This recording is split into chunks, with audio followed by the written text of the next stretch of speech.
The key. Walt Disney once said, the era we live in is a dream come true, but there are still plenty of avenues to explore. The Disney Channel invites you to join us now and imagine. Right now this stage is empty. Feels sort of cold and barren. But if we were to add a few actors, some costumes, the right director, and a good script, we could be taken any place in the world. And that's appropriate, because today's topic is illusions. We didn't come to the theater for a performance. We came for an entirely different reason. So, let me transport us backstage. That's where Ray Hyman is. As a magician, Ray is a student of the art of illusion. But as a professor at the University of Oregon, he teaches its scientific principles. Now, the psychology of it is I pretend it's not bent yet. And I say, now you watch, oh yes, I think I feel it. You notice, by letting it do that, I'm gradually letting it come into view, and it looks like it's bending before your eyes, you see? Now we can enhance the illusion even more by saying, you see, it's still soft. And we do this. That's great. Yeah. Ray is unlocking the secrets of his bent key illusion. I used misdirection and I used physics. Can you do this again, maybe? Let me show you how we did it to get to the beginning of the psychology of all this. Notice we begin with a lot of keys, because anything that makes clutter and makes confusion is great, because your mind isn't focused on a single thing. Then it wasn't clear who was going to do the bending, you or me. And that also helps to create confusion and creates distraction, what we call misdirection. Just want it to bend. Just wish it to bend. Here's how he does it. His continual chatter, combined with both of us attempting the trick and the many keys laying around, distracts me long enough for Ray to palm an extra key. He then takes the key that he wants to bend and slips it through the key ring hole in the hidden key. Now physics and deception are combined. While Ray exhorts the spirits to bend the key, he secretly squeezes his hand hard. Simple leverage does the rest. Does it always take misdirection to fool somebody? No. In fact, here is a magic trick which doesn't involve misdirection at all. See, here we have two boomerangs. This is simply an optical illusion, which also makes for a good magic trick. Whichever of these boomerangs has its smaller or shorter edge closer to the longer edge of the other one will look smaller. Show me another one. Okay. This is not technically an illusion, but what would you describe seeing here on this card? That looks like a wheel with a stick through it. What if I told you that it was intended to be a man on a bicycle? The man's wearing a sombrero or cowboy hat, and you're looking from the top down. I could see it. The same image on your eye now can be seen in an entirely different way just by changing the context of the meaning for you. And this is another important part of both illusions and how we see the world anyway. Ray isn't kidding when he points out that this principle affects how we see the world. Before the 16th century, we believed the Earth was the center of the solar system. It was Copernicus who looked at the information from another point of view and determined that it wasn't the Earth, but the sun that was at the center.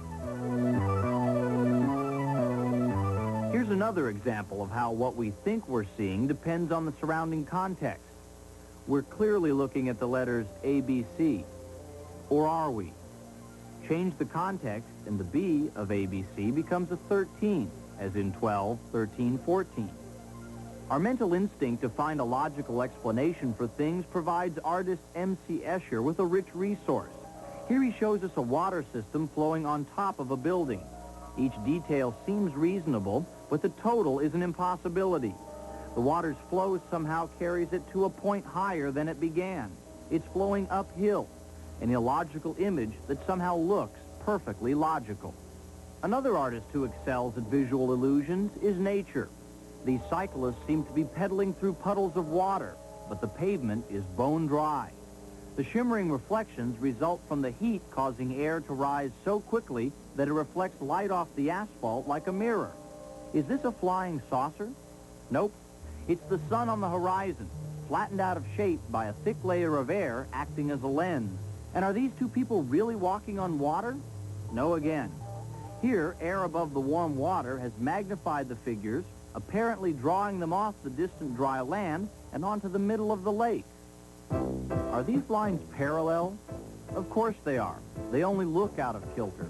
It's all caused by those little cross-hatched lines. Your mind wants them to stand at right angles to the long lines and tries to move the long lines to make this happen. This creates the illusion that the long lines aren't parallel, when in fact they are. Architects have known for centuries that things aren't always as they appear. Back in the 4th century B.C., the Greeks built a building we call the Parthenon. They were aware of illusions, and so they compensated. They built it with the columns actually leaning outwards to compensate for an illusion which would otherwise make them look like they were leaning inwards.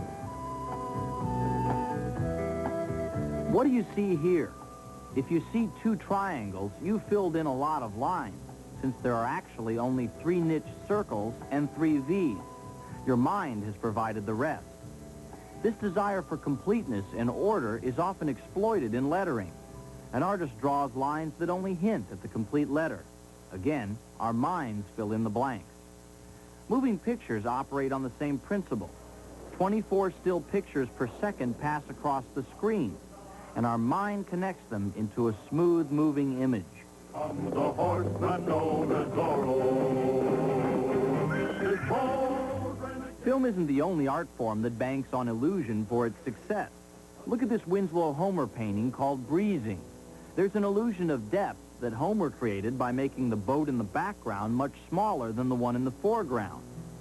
In Mortlake Terrace, Turner has made some of the trees smaller to give the impression of receding distance. Interestingly, the use of illusion to create perspective in art is largely a Western phenomenon. This Chinese painter has made the background foliage the same size as that in the foreground. His audience knows that they're further away only because he has placed them at the top of the picture. All of the figures in this picture are the same size except one, who's been painted larger to emphasize his importance. No matter how we perceive them, it's clear that visual illusions play a very real role in our lives. They can fool and amuse us, as Professor Hyman did with his bent key trick, or they can serve more serious purposes. This flight training session is taking place on the ground.